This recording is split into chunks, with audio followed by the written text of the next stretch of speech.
voy directamente al tema que me habéis propuesto, que es el tema de la confianza en los sagrados corazones, en tiempos de prueba, ¿no? En concreto en esta crisis y en los tiempos de prueba. Sobre todo me quiero centrar en la confianza, en explicar cuál es ese don que Dios quiere darnos a todos nosotros para vencer el mal, para vencer en este tiempo de prueba, la confianza. Permitidme un primer punto de partida. La relación confianza-esperanza. Muchos autores clásicos utilizaban bastante más el término confianza que el de esperanza. Pero en realidad, para decir dos cosas pues bastantes, si no idénticas, bastante similares. Quizás porque en la utilización popular del término esperanza se sugería algo más abstracto que confianza, ¿no? Tener esperanza pues parecía que era decir menos que tener confianza, tener confianza. De hecho, a la confianza se la definió como una esperanza firme, no solo como una esperanza un poco, no, esperanza firme, o una espera llena de seguridad, una esperanza robustecida, una esperanza fortalecida, ¿no? Son los términos con los que Santo Tomás de Aquino llama, ¿no?, a la confianza. Él dice, ¿no?, en su Suma Teológica, quodam robur spei, spes roborata, o sea, esperanza fortalecida, así le llama él a la confianza. Etimológicamente, confianza viene de fides, en latín es fiducia, confianza. Luego, tener confianza es tener fe, es fiarse, es tener fe. Santo Tomás explica la confianza, la fiducia, en el contexto, esto es muy curioso, Santo Tomás la explica en el contexto de la virtud de la magnanimidad, en la que él entiende él que está integrada. La confianza está integrada en la magnanimidad. Forma parte de la aspiración a conseguir grandes bienes. Por eso también tiene tanto que ver la confianza con la caridad. Porque la magnanimidad es ir a por el bien, buscar el bien. Eso es la caridad. La caridad busca el bien. Luego la confianza tiene mucho que ver con la fe. Confiar es tener fe. Y también confiar, según esa explicación que hace Santo Tomás de Aquino, integrada en la magnanimidad, es buscar, es ese punto de partida necesario para buscar el bien. Sin olvidarse que la magnanimidad es una virtud derivada, según Santo Tomás, de la virtud de la fortaleza, ¿no? Es imposible realizar obras grandes, sea en el orden material, en el orden social, en el orden moral, en el orden espiritual, sin afrontar grandes dificultades, ¿no? O sea, es decir, coraje. También confianza es coraje, ten coraje, ¿no? Todo eso está, por lo tanto, relacionado con la confianza. Confianza es esperanza, confianza es tener fe, confianza es magnanimidad, confianza es abrirse a la caridad, confianza es tener fortaleza, es tener coraje, Este punto, esta explicación de partida creo que nos contextualiza las cosas, Como he dicho, los autores clásicos igual utilizaban más la palabra confianza que los autores actuales, que tienden a hablar más de esperanza. Pero estamos hablando de dos términos, obviamente, confianza y esperanza, que podríamos calificar de sinónimos en lo que expresan, en el contenido que están expresando. Pero, como he dicho, tienen sus matices. Otra distinción, he hecho la primera entre confianza y esperanza, ¿no? También vamos a hablar entre confianza y seguridad. ¿Son sinónimos confianza y seguridad? Bueno, la seguridad va por un camino paralelo al de la confianza. También la seguridad es hija, según Santo Tomás de Aquino, de la magnanimidad. Pero tiene un matiz importante que las diferencia, ¿eh? La seguridad se refiere más al cálculo interior de una persona a la que le salen las cuentas, ¿no?, a la hora de calcular sus posibilidades para triunfar en una empresa difícil. Las cosas están complicadas y uno hace sus cálculos, como dice el Evangelio, ¿no? Cuando vayas a levantar una torre, mira si tienes fuerzas, bueno, y entonces se siente seguro. Quizás el término seguridad tiene este matiz. Tener seguridad tiene también un factor importante psicológico, ¿no? Pero la confianza es un concepto más moral, más espiritual, más, podríamos decirlo, con un componente más espiritual.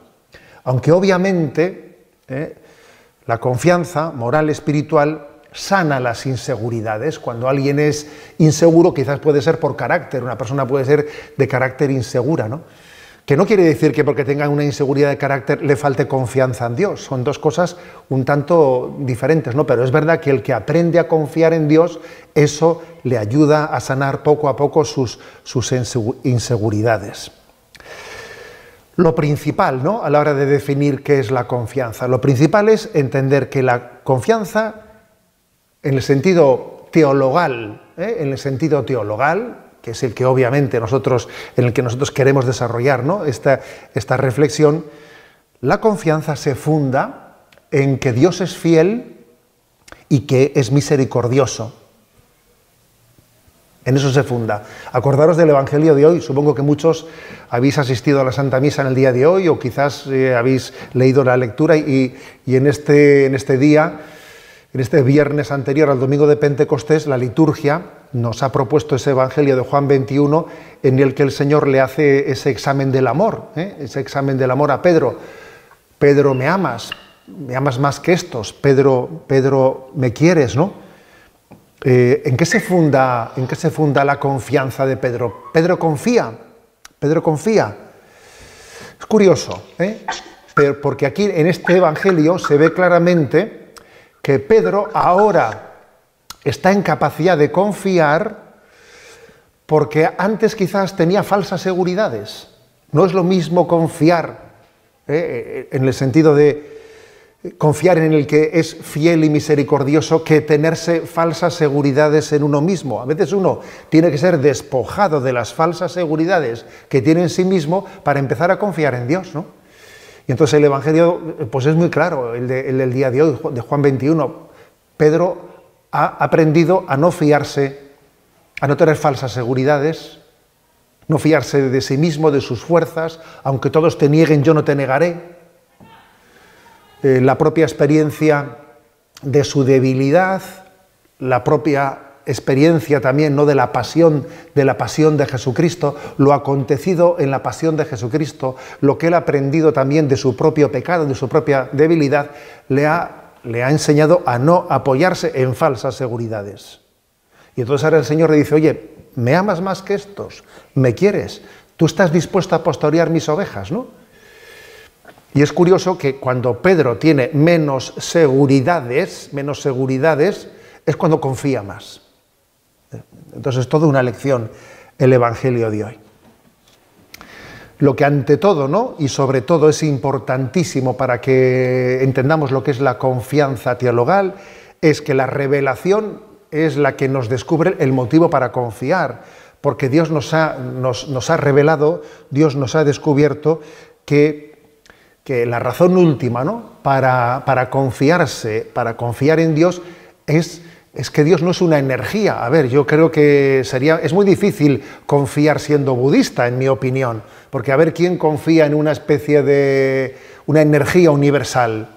Yo personalmente en una energía universal me costaría mucho confiarme. Se confía en alguien que tiene un rostro personal. Se confía en el Padre, se confía en el Hijo, se confía en el Espíritu Santo. Y además, como es obvio que la confianza requiere semejanza, por eso es imposible confiar en una energía, pero Dios sí tiene un rostro personal. Pero todavía para que nuestros posibles miedos a confiar en el Padre Omnipotente, Todopoderoso, en el Espíritu Santo, para que nuestro miedo a la confianza miedo a confiar en un ser personal divino con el que, aunque hayamos sido creadas a su imagen y semejanza, pues no lo percibimos así. Ha tenido lugar la encarnación. Y por eso, cuando hablamos de confianza, le hemos puesto el título a esta charla, que es Confianza en los Sagrados Corazones. Confianza en los Sagrados Corazones. Porque es que no únicamente confiamos en el Padre, en el Hijo, en el Espíritu Santo.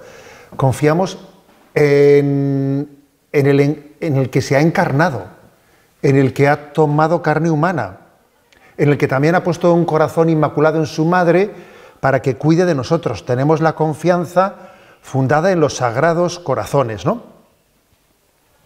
Bien, después de haber puesto un poco las bases de qué es la confianza y cómo fundamos teologalmente nuestra confianza en el Dios que se revela, en el Dios que se revela especialmente en el Sagrado Corazón y que nos muestra el corazón inmaculado de María como una imagen de esa divina pastora, de esa madre que continúa el pastoreo de su Hijo.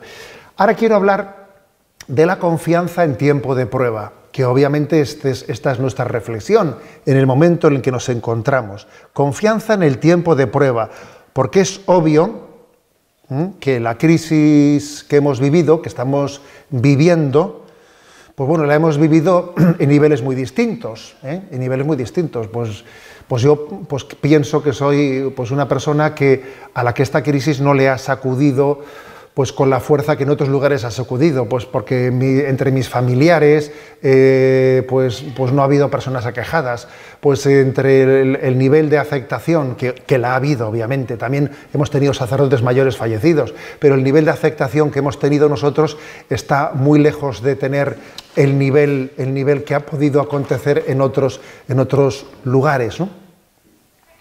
Bien, pero soy consciente de que también me puedo estar dirigiendo a personas que han tenido un grado de afectación muy grande.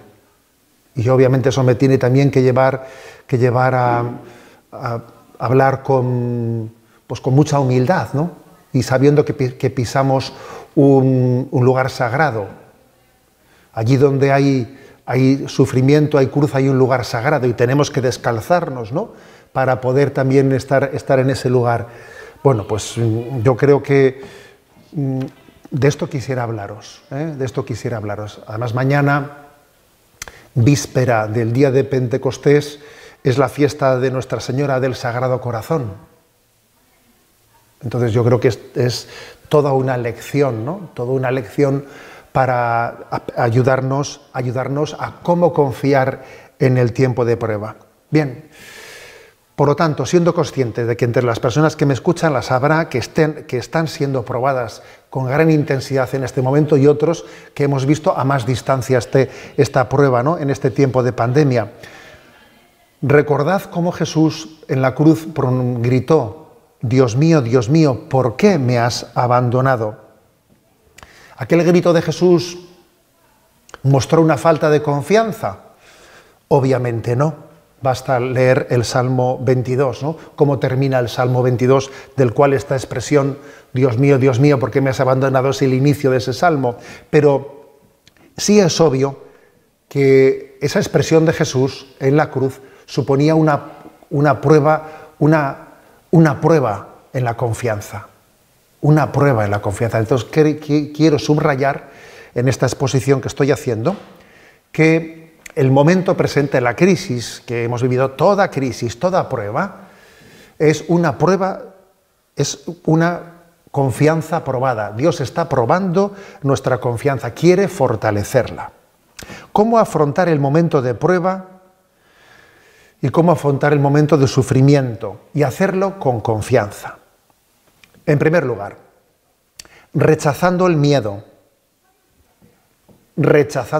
como punto de partida, porque si en nosotros anida el miedo, quedamos bloqueados. En esto Jesús es inequívoco, que no tiemble vuestro corazón, creed en Dios y creed también en mí. Acordaros de aquellas palabras del profeta: no les tengas miedo, que si no, yo te meteré miedo de ellos. El miedo es una tentación, Entonces, lo primero, primer consejo, ¿no?, para fortalecer la confianza, rechazar el miedo identificando en él una tentación. Sea cual sea, el momento de prueba que estamos viviendo, que puede ser pues desempleo, falta de salud, luto, fracaso, pánico de lo que fuere, ¿no? Rechazar el miedo como una tentación, desenmascarar al maligno, detectar, ¿no?, tras cualquiera de estas situaciones, sean las que sean, los motivos que nos estén llevando, haciendo sufrir, ¿no?, detectar la existencia de una prueba de fe, de esperanza y de amor. Somos probados para poder crecer en estas tres virtudes teologales: fe, esperanza y caridad. Lo primero, prueba de fe. Ante el sufrimiento, ante un momento de crisis en el que alguien pues, ha perdido el empleo, en el que vive el luto dentro de su familia, en el que puede estar sometido a otro tipo de pruebas como la enfermedad, etcétera, pues la prueba de fe se suele manifestar en una pregunta que dice: ¿dónde está Dios en estos momentos? ¿Cómo permite Dios esto? ¿Cómo se compatibiliza su amor infinito con esto que está pasando? ¿Se puede sacar algo bueno de esto? Esas son las preguntas, ¿no?, que se manifiestan en el momento en el que nuestra fe es probada. ¿Dónde está Dios en este momento? ¿Qué quiere sacar Dios de esto? ¿Cómo puede permitirlo, no? Y la respuesta tiene que ser claramente: creo y confío. Dios es fiel, no me abandonará y Dios sacará cosas positivas, me hará crecer en esta prueba. Es un acto de fe. Sin duda alguna es un acto de... La confianza comienza por un acto de fe. Pero vamos más adelante, porque decía que además de una prueba de fe, es también una prueba de esperanza. La prueba de esperanza se suele también manifestar por una serie de preguntas que son, sin duda alguna, muy similares, ¿no?, a las de la fe, pero tienen sus matices, ¿no? Tienen sus matices. ¿En qué o sobre quién pongo mis esperanzas en este momento de crisis? ¿Cómo pienso salir de esta? ¿En dónde fundo mis seguridades? ¿En dónde fundo mis seguridades? ¿En mi estado físico, en mi formación, en mi competencia, en las promesas exteriores que me has hecho? Porque, claro, ¿dónde está puesta nuestras esperanzas? ¿En dónde fundo mi esperanza? Y la respuesta a todas estas preguntas, ¿no?, ¿en dónde pongo mis esperanzas? Pues yo creo que está en la primera bienaventuranza. La primera bienaventuranza, que es clave en la vida cristiana. Bienaventurados los pobres de espíritu. Pobres de espíritu es aquellos que han tenido la experiencia de despojarse de todo, de falsas apoyaturas, y entender que solo Dios es nuestro sustento. Pobre de espíritu es el que ha sido, ¿no?, probado para despojarse de todo y entender que Dios es su heredad.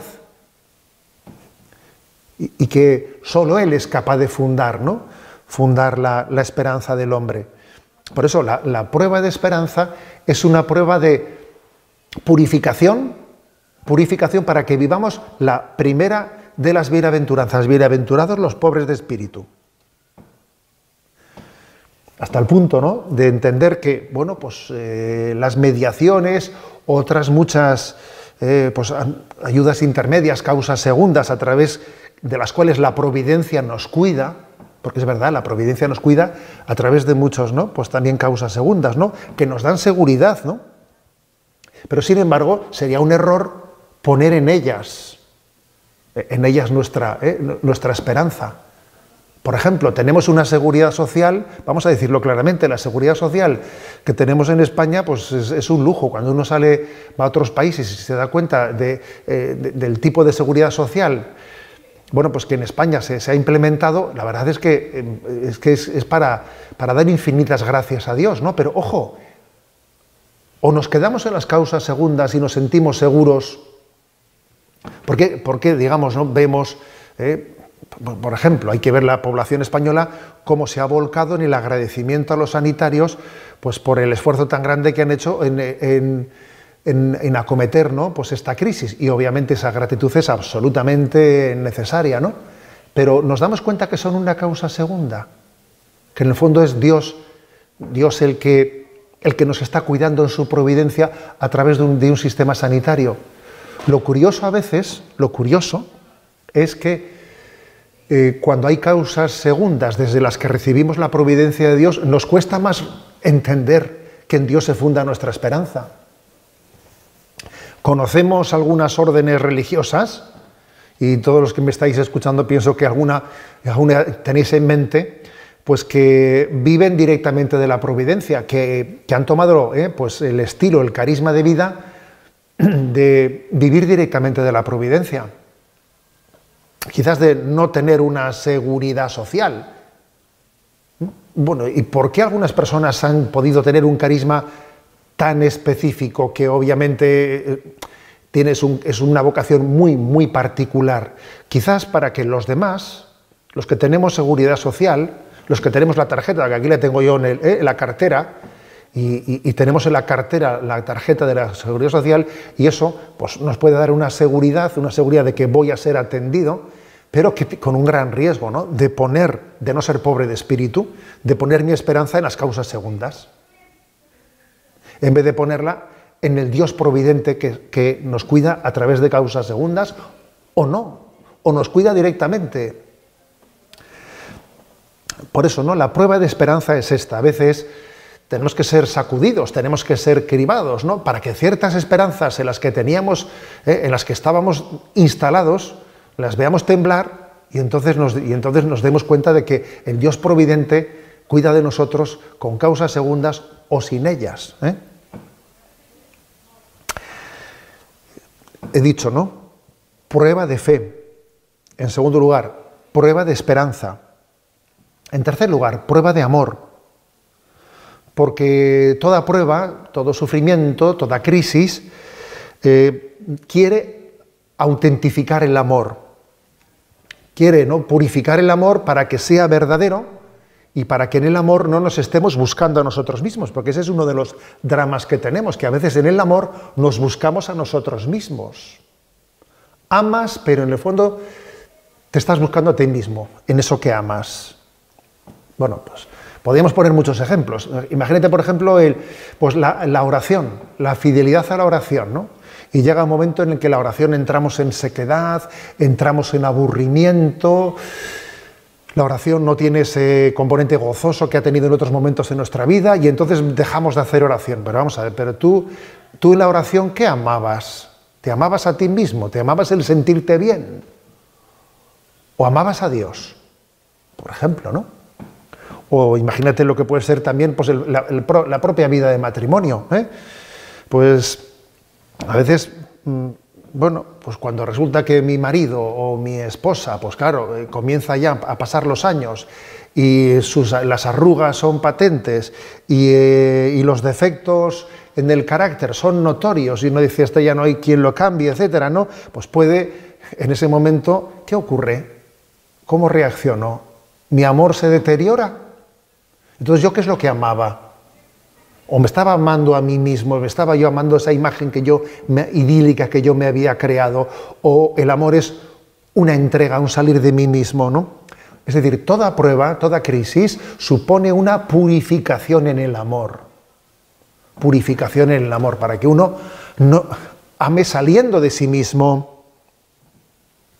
El amor tiene un componente de olvido de nosotros mismos y de salir de nosotros mismos. Prueba de fe, prueba de esperanza, prueba de amor. En definitiva, ¿no? En toda prueba, en todo sufrimiento, en toda crisis, estamos llamados a preguntarnos, ¿qué acto de fe estoy invitado a hacer en esta situación? ¿Qué acto de fe? Dios es fiel, Dios es misericordioso, Dios tiene un designio de amor que yo voy a descubrir poco a poco, ¿no? Primero, ¿qué acto de fe estoy invitado a hacer? Segundo, ¿qué actitud de esperanza estoy llamado a vivir? para que pueda ser un pobre de Yahvé, un anahuín, alguien que, independientemente de mi estado de vida, independientemente de mi condición económica, la misma pobreza de espíritu estamos llamados a tener, pues siendo rico que siendo pobre, la misma. Las bienaventuranzas no están dirigidas a un estado concreto de vida.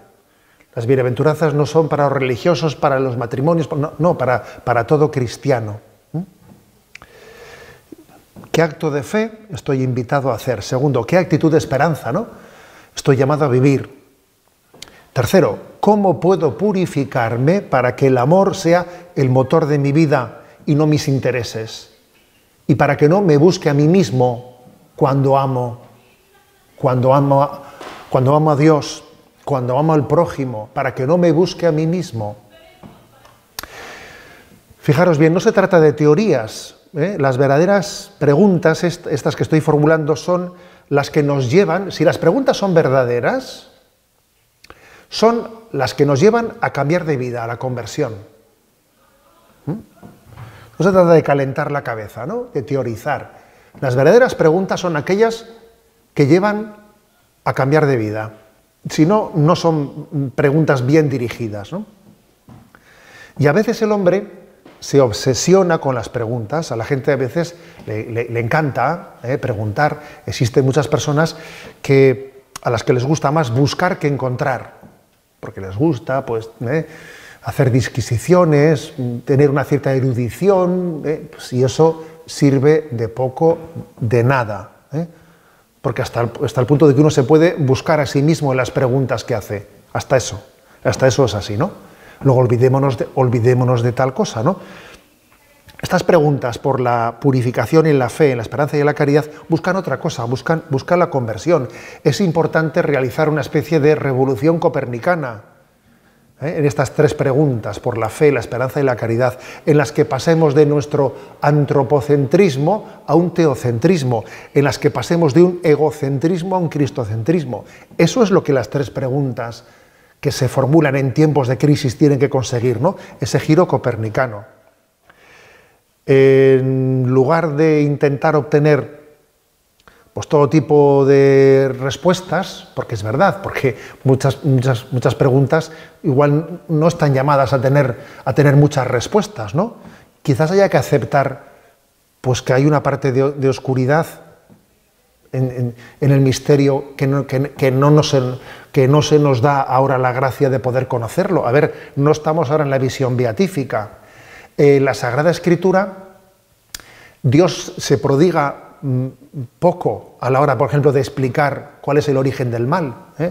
Los obispos de la Comunidad Autónoma Vasca y de Navarra hemos escrito una carta con el título de Bienaventuranzas en tiempos de pandemia, en la que, aunque en el primer capítulo abordamos el tema del origen del mal, una cosa que allí dejamos clara es que la revelación de la Sagrada Escritura no se ha prodigado en explayarse la revelación sobre cuál es el origen, dónde están las explicaciones últimas del origen del mal. Sí, algún dato se nos da, cómo es el pecado original, cómo es el pecado de los ángeles, pero la revelación se prodiga mucho más en otra cosa.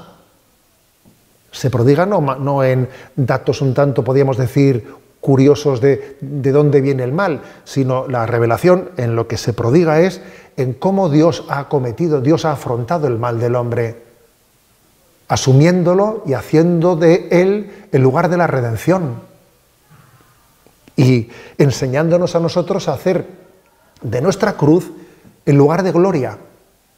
Glorificar la cruz, abrazándola, ¿no? Junto a Jesucristo. En eso se ha prodigado la revelación. Luego, cuidado, ¿no? con equivocarnos, ¿no? Porque las verdaderas preguntas son no las que se centran en curiosidades, sino las que nos llevan a la conversión. Por ejemplo, ¿no? Imaginaros haceros preguntas de este estilo, en vez de perder el tiempo. ¿Por qué me ha tocado esto a mí? ¿Por qué Dios permite? ¿No sería mucho más adecuado decir, por ejemplo, cuál es la página del Evangelio que más me ilumina en esta situación? A ver, ¿cuál es? Pues voy a intentar meditarla. ¿En qué pasaje de la revelación Dios me ilumina más mi momento presente. ¿Qué actos de fe, esperanza y caridad estoy llamado a hacer en este momento? ¿Cuál es la manera concreta en la que el corazón inmaculado de María, Nuestra Señora del Sagrado Corazón, ¿no?, que decíamos que mañana celebrábamos su fiesta, ¿no? ¿Cuál es la manera concreta en la que ella, como madre de mi vida espiritual, me quiere introducir a vivir en este momento? ¿Cómo me enseña ella? ¿Cómo ha vivido ella la pasión de su Hijo? Estas son las verdaderas preguntas, ¿no? Un detalle importante a la hora de decir de qué manera aprendemos a confiar en tiempos de prueba, en tiempos de crisis, en tiempos de sufrimiento. Ese detalle es el solo por hoy, solo por hoy. Una condición muy importante para que surja, ¿no?, esta luz es vivir el momento presente sin pretender tener una respuesta definitiva a largo plazo. Porque a veces también la tentación se suele presentar, pues, planteándonos, ¿no?, pues lo que ocurrirá mañana, pasado, el día mañana, qué será de mi vida. A ver, solo por hoy, solo por hoy. Aceptando que la luz se me otorgue solo por hoy. Mañana Dios dirá. Creo que es la manera de aprender a confiar, ¿no?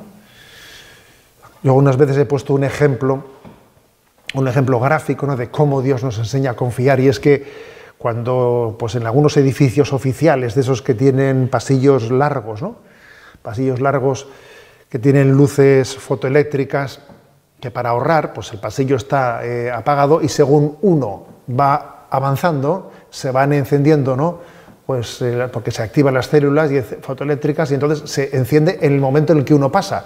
A veces uno quisiera tener todo el pasillo encendido para empezar a andar, y eso no funciona así.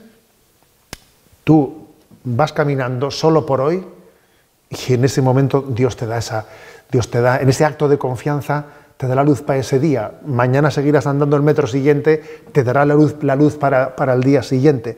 Esto creo que es una clave del aprendizaje en la confianza. Siguiente consejo, que creo que también es muy importante para aprender a confiar. Fuera victimismos, y sin embargo hagamos ofrenda victimal de nuestra vida unidos a Jesucristo.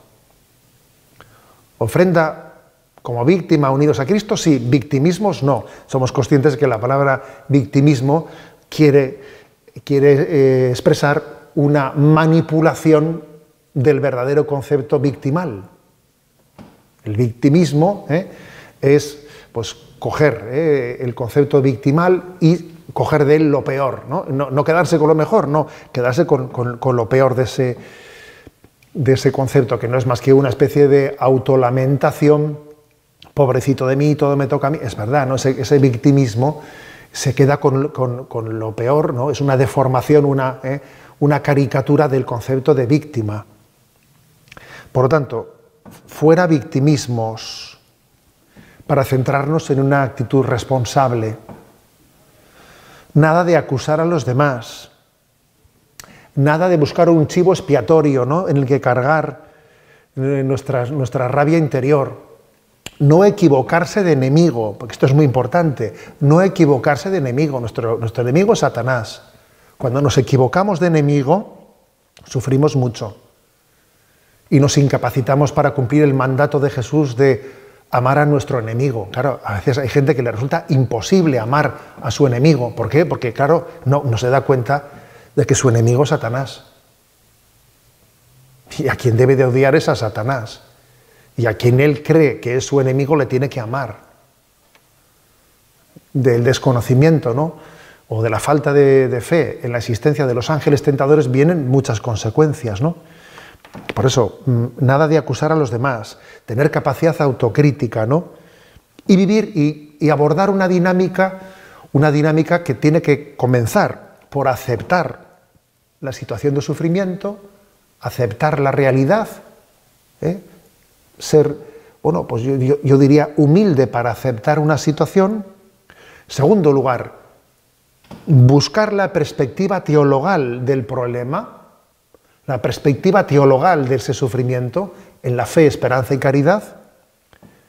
En tercer lugar, dar un paso solo por hoy a la conversión. Y en cuarto lugar, finalmente quizás Dios, después de esto, igual nos atisba una respuesta así, digamos, formulada teóricamente, pero eso en último lugar, ¿sabéis? En último lugar. Nosotros a veces queremos que me den una respuesta teórica para empezar el proceso. No, no, eso no es así.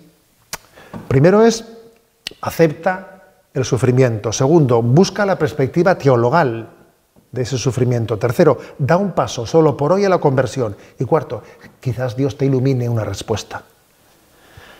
Esto que estoy diciendo, esto es bueno desde el punto de vista psicológico, porque nos permite centrar nuestras fuerzas en donde hay que centrarlas, sin dar palos de ciego, sin dispersarnos en lo que no tiene, en lo que no tiene meta alguna, ¿no?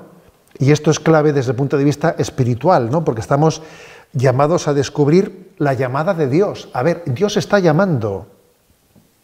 Hay también una vocación, una vocación. C.S. Lewis, ¿no?, decía que el sufrimiento es un despertador. Un despertador. Claro, ¿y quién ha puesto ese despertador? A ver, sin duda alguna, Dios ha puesto ese despertador. Aunque el mal no tenga el origen en Dios, sin embargo, Dios permite ese mal, haciendo de él un despertador de nuestra sensibilidad, una llamada a la conversión, ¿no? Luego es clave descubrir la llamada de Dios, la vocación dentro de la vocación. Este es un término que me parece que es interesante porque nosotros por la palabra vocación solemos entender generalmente estado de vida. Y cuando uno tiene ya el estado de vida elegido, como es mi caso, pues uno dice, bueno, pues ya está, tu vocación está discernida, ¿no? A ver, un momento. Existe la vocación dentro de la vocación. ¿De qué manera concreta Dios quiere que yo sea obispo? ¿De qué manera concreta quiere que ejerza el ministerio? ¿De qué manera concreta Dios me está llevando en el pastoreo? Y lo mismo cada uno de vosotros tiene que buscar la vocación dentro de esa vocación, ¿no? Y por último, ¿no? En último lugar, me atrevo a decir que otro consejo, ¿no?, en esta educación de la confianza es la importancia de que acompañemos de forma humilde este misterio, de esta prueba de purificación, de autentificación que Dios quiere que Dios está esperando que hagamos cada uno de nosotros, ¿no?, para hacer un acto de fe, para purificar nuestras esperanzas, para que lleguemos a esa bienaventuranza de los ser pobres de espíritu, para que aprendamos a amar en el olvido de nosotros mismos. A ver, todas las pruebas, todos los sufrimientos tienen un sentido. Pero digo que es muy importante ser muy humilde en este acompañamiento, ¿no? Porque, sin embargo, aunque confiamos, ¿no?, en que toda prueba tiene un para qué en el designio de Dios, no podemos pretender inventarlo o descubrirlo por adelantado.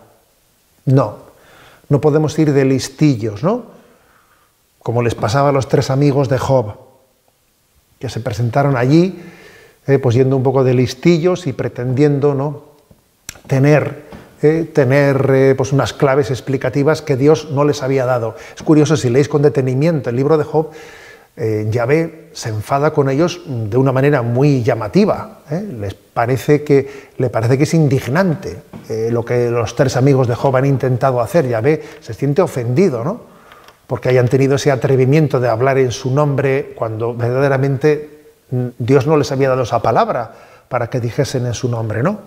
Por lo tanto, ojo con las interpretaciones demasiado rápidas y demasiado superficiales, ¿no? Cuidado con los esquemas interpretativos y con las respuestas estereotipadas, ¿no? El sentido de una prueba se despeja poco a poco, paso a paso. Dios tiene paciencia con nosotros. Dios tiene paciencia. Una prueba es un proceso en el que pues uno aprende a confiar, en el que las heridas tienen que supurar. Por ello hay que ayudar a las personas pues, a limpiar el terreno, a no cerrarse en sus angustias, obsesiones, que uno igual tiene una obsesión de pensar que el origen de mis sufrimientos es esta persona y estoy obsesionada con ella, y entonces pues a veces uno ve tal cosa, ¿no? Ve tal cosa y le puede faltar la paciencia, ¿no? Que Dios, sin embargo, la tiene con él. ¿No la voy a tener yo con él? Si Dios tiene paciencia en ese proceso de purificación interior, ¿no la vamos a tener nosotros, no? Por eso creo que es muy importante la humildad, el acompañamiento humilde a la hora de ir educándonos en la confianza, en el abandono, especialmente cuando estamos en pruebas fuertes, ¿no? Porque cuando una persona está sometida a una prueba fuerte, como he dicho al principio, allí donde hay sufrimiento pisamos un terreno sagrado, allí donde hay sufrimiento tenemos que aprender a descalzarnos, ¿no? Luego tenemos que ser muy humildes, no podemos entrar allí como un elefante en una cacharrería, ¿no? Y además, Dios no siempre nos da argumentos para convencer a los demás. También el acompañamiento supondrá que nos hagamos pobres con los pobres y que demos tiempo al tiempo, acompañando la conversión de las personas, ¿no? Estando ahí, estando presente, ¿no? Para poder dar consuelo y alivio a los demás, tenemos que empezar por nuestra propia conversión. Esto es lo importante. Esto es lo importante. No se trata de que nos convirtamos en profesores de teología espiritual. La mayor aportación que puedo hacer yo a mis hermanos en cómo educar su confianza en tiempos de crisis es mi propia conversión. Pues sí, porque es la verdad de la vida, porque es poner el acento en lo que hay que hacer, en lo que hay que ponerlo, ¿no? Esta es mi gran aportación. Mi gran aportación a qué respuesta dar a este momento de crisis que hemos vivido es mi propia conversión, ¿no? Es decir, Dios me ayudó en aquella pandemia concreta, Dios me ayudó a dar un paso, ¿no?, de gigante, ojalá, ¿no?, en mi camino hacia la conversión. Imaginaros, ¿no?, que dentro de unos años, cuando hagamos memoria de esta situación que hemos pasado, uno diga, en aquella situación yo fui purificado, fui despojado de falsas seguridades, se autentificó mi oración, aprendí a aceptar los defectos y amar a las personas con sus defectos, aprendí a no buscar en los demás las justificaciones de las cosas, ¿no? Bueno, esta es clave. ¿Por dónde empezar?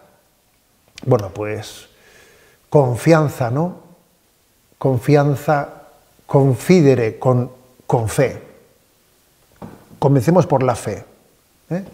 Comencemos por la fe. Dios nos introducirá en la esperanza y en el amor, ¿no? Si San Juan de la Cruz dice, ¿no?, donde no hay amor, pon amor y sacarás amor.